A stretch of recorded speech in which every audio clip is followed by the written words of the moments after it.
Ed lost control of the wheel of that car, and he crashed into a mound of sand, sending that car hurling into the air before tumbling back to earth.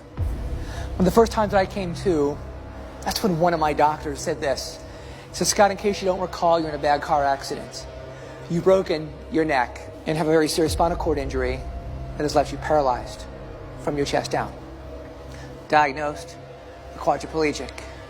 It wasn't long thereafter I was being told I'd be confined to this chair for the rest of my life.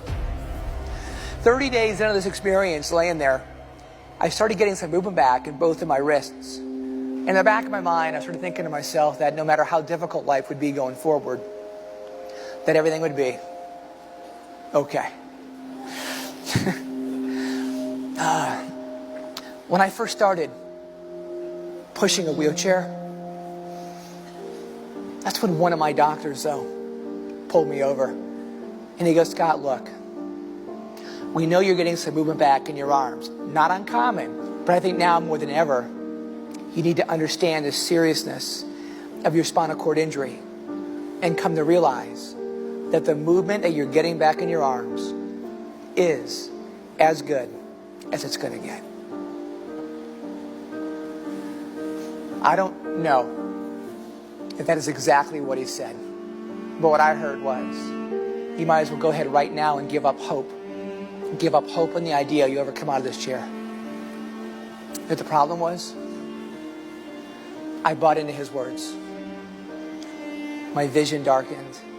And to make matters a little more difficult for my parents, they were 2,000 miles away, and I literally stopped taking their phone calls.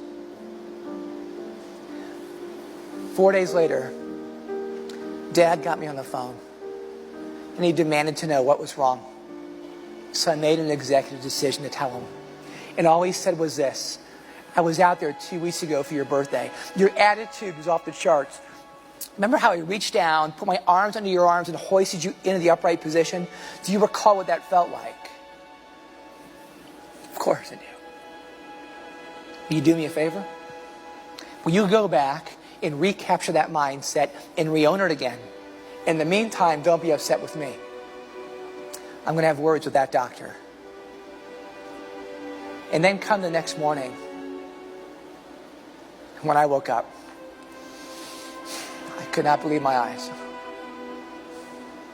Standing at that doorway, looking back at me, was my dad. Letting me know, in a sense, everything would be okay. And if I learned anything from Dad, that no matter how difficult life is for you, in that moment, you can always change your way of thinking.